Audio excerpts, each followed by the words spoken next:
When NFL players trash talk and it goes astonishingly wrong, like when Alec Ogletree took things way too far against OBJ. Odell Beckham Jr. was on top of the world in 2014. He made plays that no one had ever seen before and dominated like no rookie has ever done. He was the biggest thing in football since sliced bread. Although with that notoriety comes a lot of people trying to take you down, which was one player's mission in Week 16 when the New York Giants traveled to St. Louis to face the Rams. This is Alec Ogletree, and he is not a fan of Odell Beckham Jr. Ogletree is a key player on a Rams defense that is on fire. To show how great they are, this is their last 3 games, and this is the amount of touchdowns they have given up. No touchdowns allowed in 3 weeks. Alec Ogletree and this Rams defense are playing amazing, but their main focus, they want to crush all of the hype around Odell Beckham Jr., which was very clear from the start. Jumping into the second quarter,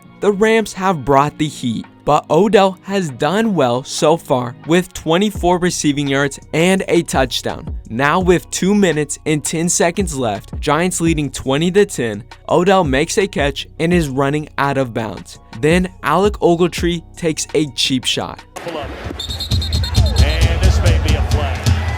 And then a kick by Beckham. Saying this game's got a chance to get ugly. It might get ugly right now. It is getting ugly right now. This was just so unnecessary. Even after the two teams are separated, the players are still talking trash. With a whole defense trying to take out Odell, how does he respond? It's defensive line. Manning. That should have been intercepted by Gaines. And Manning, the long ball to Beckham, and that's all she wrote for a touchdown. And on third down. Uh-oh. Beckham again. Thrown out twice. Oh, boy. And at least by 2 teams in the game. In the hands of Beckham. Got a nice block from Odell. Odell conquered the test. He caught 8 passes for 148 receiving yards and 2 touchdowns. Although to truly see how great this performance was, this is the amount of touchdowns this Rams defense gave up in the 3 previous games. And this is how many touchdowns they gave up to Odell. That is insane. His performance helped win the game for the Giants. Odell proved himself against a good defense, but T.Y. Hilton was called out by an extremely tough opponent. Here are some words that I would use to describe T.Y. Hilton in 2013. Hardworking, quiet, humble, fast, quick, and underrated. Now, does this seem like the type of player you would trash talk? No.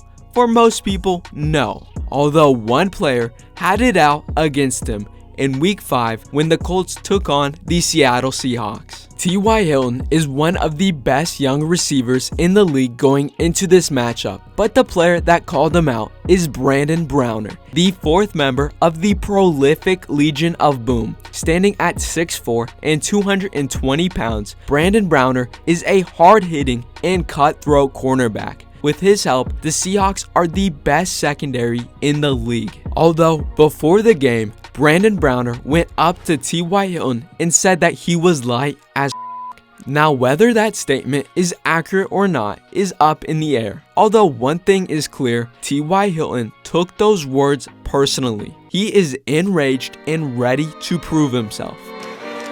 Blitz picked up and Luck can't find it. Luck's got to air it out. He's got his man Hilton. He's got it. T.Y. Hilton.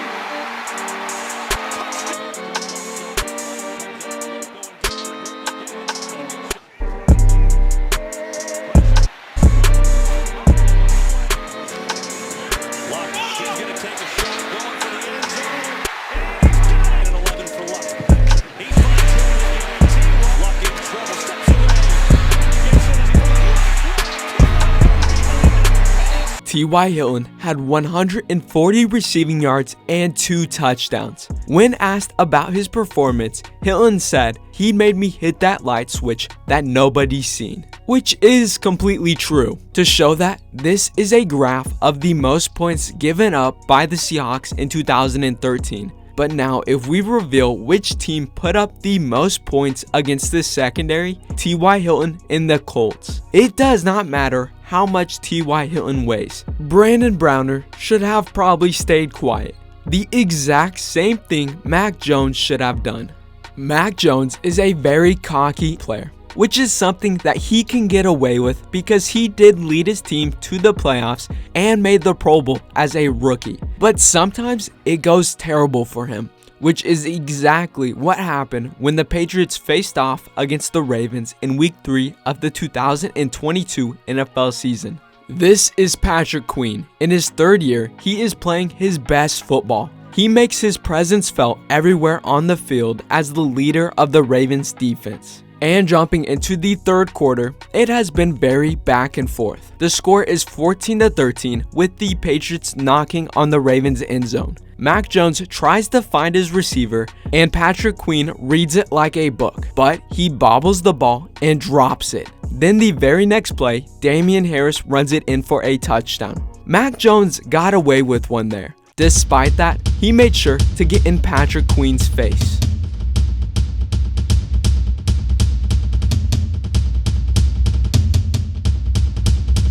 Now, I don't know what was exactly said, but after the game, someone tweeted, "This Mac Jones fella getting on my last nerve," which Patrick Queen quoted that and said, "Shoulda heard what he told me." So it is clear Mac Jones said something alarming. Although the Ravens offense scored on their next drive with a 1-point lead, how does Patrick Queen and his defense respond? Secondary early on this year, a lot in the secondary up front today. Jones throws an interception. Now Stevenson, and 2 plays later, the Patriots are in the end zone. Stevenson, Ramondre Stevenson won't get it, flipped it back to Jones. Goal, here they come. Jones retreating, floating, end zone, picked off. Ravens bring some pressure. Jones beats it with a strike tackle. Knocked out from behind. Off here, they will. Jones, too tall and picked off. They shut him down. Mac Jones was not able to do anything. The Ravens won 37-26. Although to truly see how impressive this was, this is Mac Jones' stats before he trash-talked Patrick Queen. Not bad. This is Hall of Fame level game manager numbers. Now, if we reveal his stats after the trash talk, absolutely terrible. Mac Jones boasted in Patrick Queen's face and then proceeded to get embarrassed. Mac Jones celebrated too early, but what Matt Ryan did was way worse. Matt Ryan and the Falcons are in a heated race to make the playoffs coming to the end of the 2021 NFL season. After Week 16, they are only one of 5 teams competing for the last 2 wildcard spots. Now going into Week 17, they have to win or their season is over. And unfortunately, they are up against the Buffalo Bills. The Falcons are an interesting team. Their offense and defense both rank in the bottom half of the league, yet they somehow manage to win games. However, their opponents are the exact opposite. The Bills have the 3rd best offense and the very best defense in the league. They don't just win games, they demolish teams. And jumping into the game, it is no surprise that the Bills are up 29-15 with about 6 minutes left in the game. The Falcons need to score to keep the season alive. It is all on Matt Ryan. But come on, this is Matty Ice. He is determined to save the Falcons. 2nd and goal. Ryan flushed. Ryan pumps. Ryan to the goal line, and Matt Ryan in for the touchdown. Matt Ryan scored. He is pumped, boasting in Jordan Poyer's face. And if you look closely, you can see the whole team is on his back. Matt Ryan is saving the season. But wait, after reviewing the play, Matt Ryan is ruled down right here because he gave himself up. The touchdown did not count. To rub salt in the wound, they called this taunting, which makes it 3rd down all the way back here. This is bad. Now, can Matt Ryan save his team after making that fatal mistake? Ryan for the end zone, looking for Gage, who cannot pull it. The season right here. 4th and goal. Ryan, pressure coming, gets away from Rousseau.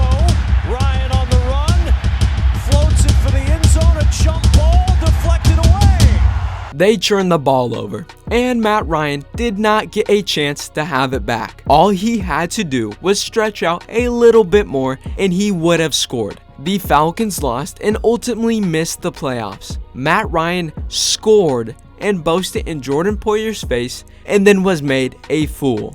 Matt Ryan got heated and trash talked way too soon. But there is a kicker that did something worse. Mike Vanderjagt is a very polarizing player. On one hand, he is really good at kicking balls. In 2003, he did not miss a single field goal all season. He was literally perfect. Although, on the other hand, he talks more than probably any kicker in NFL history. After a playoff loss in 2002, he publicly questioned Tony Dungy's leadership. A kicker questioning the head coach's leadership. That's bold. Although in 2004, he took things a step further when he called out one team you should never trash talk. When the Indianapolis Colts took on the Patriots in the divisional round of the playoffs. The Colts are a really good team. Peyton Manning is the MVP. They have the best offense in the league, a solid defense, and of course, a really good kicker. Although the Patriots are the Patriots,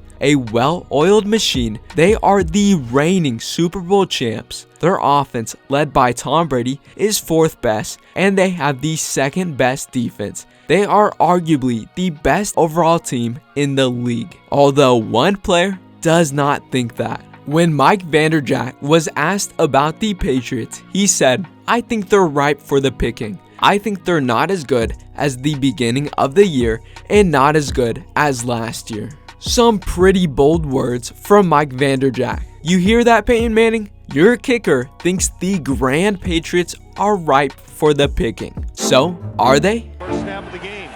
Pass play all the way, and Brady fires and hits Dion. Go with the screen again, and Rhodes is ridden down for If he played 50 or 60 plays, he wouldn't talk like that. But Vanderjagt rolled 5. Brady with time, now on the run, throws, touchdown. Go with the run. Dylan breaks free. Bashir has an angle on him. We're back and Reggie Wayne slicing through on the slant for the first half of the fumble. Recall about their offense, but in this big game, they couldn't get it done. These two teams. Well, there is good news and there is bad news. Good news is Mike Vanderjagt did play his part in helping his team win. He absolutely crushed his 1 field goal attempt. The bad news, that is the only points the Colts scored all game. The Colts lost 20-3. Mike Vanderjagt should have thought twice before trash talking. Something Courtland Sutton can relate to. Courtland Sutton is on fire to start the 2022 NFL season after being on some bad teams in years past. During the offseason, he signed a new long-term contract, got a new quarterback, a new offensive coach, and the opportunity to play in a lot more primetime games. All of that is showing. He is currently 7th in the league in receiving yards. He is like the kid who hit puberty over summer, and now everyone sees his value. Although Courtland Sutton got way too confident in week 4 when the Broncos took on the Colts. Courtland Sutton is entering his prime, but the player he is lined up against is not new to the bright lights. Stephon Gilmore is a walking Hall of Famer. He has won Super Bowls, won Defensive Player of the Year in 2019, and is a regular at the Pro Bowl. Now jumping into the game, it has been quite the battle. But in the 4th quarter, with 2 minutes and 26 seconds left, the Broncos have a 3-point lead and are trying to move up the field. On 1st and 10, Russell Wilson finds Courtland Sutton, but Stephon Gilmore is in the way. Goes the pass. And try to keep him in bounds. Gilmore does. That was bold. See, Courtland Sutton called Stephon Gilmore small after that play. But the worst part is, Gilmore made the tackle. Courtland did not get the first down. You already know this cannot end up good. You do not trash talk an all-time great player like that. Down at 4. Wilson to the end zone, and it's intercepted by Gilmore. Up and 1. Surveys, good protection, slides, fires, broken up in the... Stephon Gilmore called game. Not only did Gilmore intercept Wilson, which helped his team stay in the game, but on the very last play, with everything on the line, he lined up on Courtland Sutton, stayed physical with him, and swatted the ball down. This won the game for the Colts 12-9. And that is one of the best lessons in sports. If you talk the talk, make sure you can walk the walk. I hope you guys enjoyed this video. Alright, I'll see you guys next time.